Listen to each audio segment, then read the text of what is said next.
ശ്രീകൃഷ്ണാർപ്പണമസ്തു. ശ്രീകൃഷ്ണായ പരബ്രഹ്മണേ നമഃ. ശ്രീമദ് ഭഗവത്ഗീത 3-ാം അധ്യായം കർമ്മയോഗം. അർജുനൻ പറഞ്ഞു, അല്ലയോ കൃഷ്ണ, ജ്ഞാനം കർമ്മത്തേക്കാൾ ശ്രേഷ്ഠമാണെന്നാണ് അങ്ങയുടെ അഭിപ്രായമെങ്കിൽ അങ്ങ് ഘോരമായ കർമ്മത്തിലേക്ക് എന്തിനാണ് എന്നെ നിയോഗിക്കുന്നത്? കൂടിക്കുഴഞ്ഞ പോലെയിരിക്കുന്ന വാക്കുകളാൽ അങ്ങ് എൻ്റെ ബുദ്ധിയെ ഭ്രമിപ്പിക്കുന്നത് പോലെ തോന്നുന്നു. ഞാൻ ഏതൊരു നന്മയെ നേടണമോ അതിനെ മാത്രം അങ്ങ് നിശ്ചയിച്ച് പറഞ്ഞാലും. കൃഷ്ണൻ പറഞ്ഞു, അർജുന, ഈ ലോകത്തിൽ 2 വിധം നിഷ്ഠകളുണ്ടെന്ന് ഞാൻ മുമ്പ് പറഞ്ഞിട്ടുണ്ട്. അതിൽ ജ്ഞാനയോഗം ജ്ഞാനികൾക്കും കർമ്മയോഗം കർമ്മികൾക്കുമുള്ളതാണ്. കർമ്മങ്ങൾ തുടരാതെയിരുന്നാൽ പുരുഷന് കർമ്മശൂന്യത്വ ജ്ഞാനം ഉണ്ടാകയില്ല. അവൻ കർമ്മങ്ങളെയെല്ലാം ത്യജിക്കുന്നത് കൊണ്ടും സിദ്ധിയെ പ്രാപിക്കയില്ല. ഏതൊരാളും ഏതൊരവസ്ഥയിലും ഒരു ക്ഷണം പോലും കർമ്മം ചെയ്യാത്തവനായി ഇരിക്കുന്നില്ല. സർവരും പ്രകൃതി സിദ്ധമായ ഗുണങ്ങൾക്ക് അധീനരായി കർമ്മം ചെയ്യുവാൻ നിർബദ്ധരാണ്. ഏതൊരു മൂഢാത്മാവ് കൈ, കാൽ മുതലായ കർമ്മേന്ദ്രിയങ്ങളെ അടക്കി നിർത്തി വിഷയങ്ങളെപ്പറ്റി സ്മരിച്ചുകൊണ്ടിരിക്കുന്നുവോ അവൻ്റെ ആചാരം കപടമായിട്ടുള്ളതാണ്. അർജുന, ജ്ഞാനേന്ദ്രിയങ്ങളെ മനസ്സുകൊണ്ട് അടക്കിയിട്ട് ഫലത്തെ ആഗ്രഹിക്കാതെ കർമ്മേന്ദ്രിയങ്ങളെ കൊണ്ട് കർമ്മയോഗം ആരംഭിക്കുന്നവൻ വിശിഷ്ടനാണ്. നീ നിത്യകർമ്മങ്ങളെയെല്ലാം അനുഷ്ഠിക്കുക. കർമ്മം ചെയ്യാതെ ഇരിക്കുന്നതിനേക്കാൾ കർമ്മം ചെയ്യുന്നതാണ് ഉത്തമം. കർമ്മം ചെയ്യാതെ ഇരുന്നാൽ ജീവിത നിർവഹണം കൂടിയും നിനക്ക് സാധ്യമല്ല. അർജുന, ഈശ്വരാരാധനമായി ചെയ്യുന്ന കർമ്മങ്ങൾ ഒഴികെ മറ്റുള്ളതെല്ലാം ഈ ലോകത്തിന് ബന്ധനമായിട്ടുള്ളതാണ്. ഫലാപേക്ഷ കൂടാതെ ഈശ്വരാർപ്പണമായി കർമ്മം ചെയ്താലും. പ്രജാപതി പണ്ട് യജ്ഞാധികാരികളായ പ്രജകളെ സൃഷ്ടിച്ചിട്ട് പറഞ്ഞു, ഈ യജ്ഞത്താൽ ഈശ്വരാരാധനയാൽ നിങ്ങൾ അഭിവൃദ്ധിപ്പെട്ടുകൊള്ളുക. ഇത് നിങ്ങളുടെ ആഗ്രഹങ്ങളെയെല്ലാം സാധിപ്പിച്ചു തരും. നിങ്ങൾ ഈ യജ്ഞം കൊണ്ട് ദേവന്മാരെ സന്തോഷിപ്പിക്കുക. ദേവന്മാർ നിങ്ങളെ സന്തോഷിപ്പിക്കട്ടെ. ഇങ്ങനെ പരസ്പരം സന്തുഷ്ടി നൽകിക്കൊണ്ട് ഉത്കൃഷ്ടമായ ശ്രേയസ് അനുഭവിച്ചുകൊള്ളുക.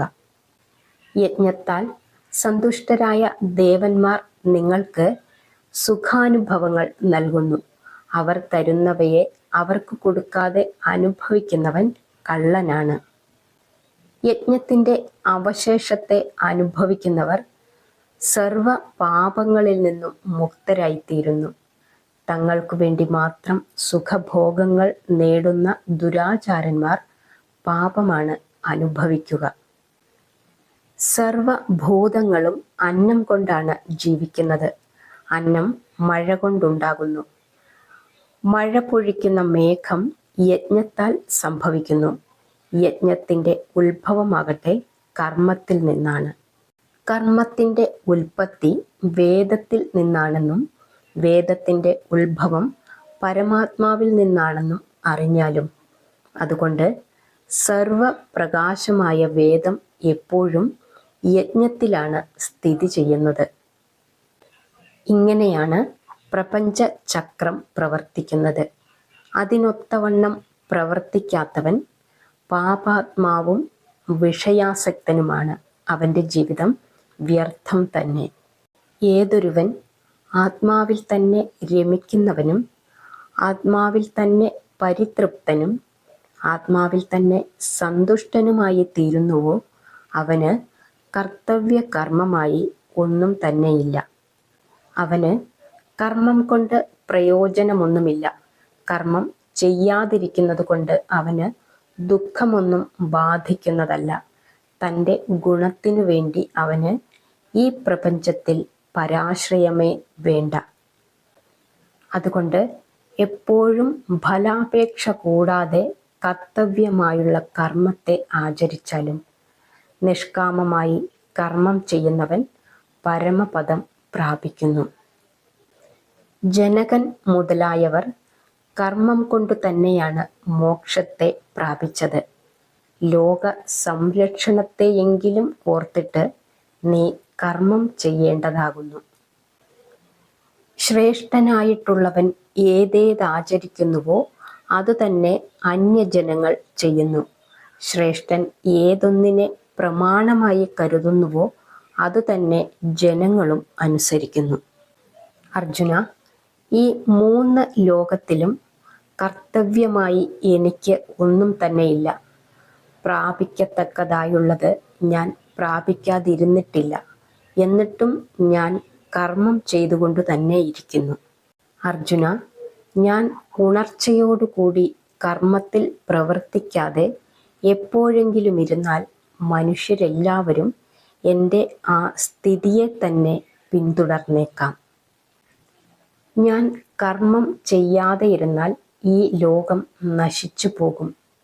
ഞാൻ നിമിത്തം ഈ പ്രജകൾ ദുഷിക്കുകയും ചെയ്യും. അർജുന, അജ്ഞന്മാർ ഫലാപേക്ഷയോടുകൂടി എങ്ങനെ കർമ്മം ചെയ്യുന്നുവോ വിദ്വാൻമാർ നിഷ്കാമമായി ലോക സംരക്ഷണത്തിനു വേണ്ടി അങ്ങനെ തന്നെ കർമ്മം ചെയ്യണം. അജ്ഞന്മാർ ഫലത്തെ ആഗ്രഹിച്ച് കർമ്മം ചെയ്യുന്നവരായിരുന്നാലും അവരുടെ ബുദ്ധിക്ക് വിദ്വാൻമാർ മാറ്റമുണ്ടാക്കരുത്. യോഗസ്ഥിതനായ വിദ്വാൻ സർവ കർമ്മങ്ങളെയും ശരിയായി ആചരിച്ച് മറ്റുള്ളവരെ കൊണ്ട് ആചരിപ്പിക്കണം. ബാക്കി നമുക്ക് നാളെ പറയാം.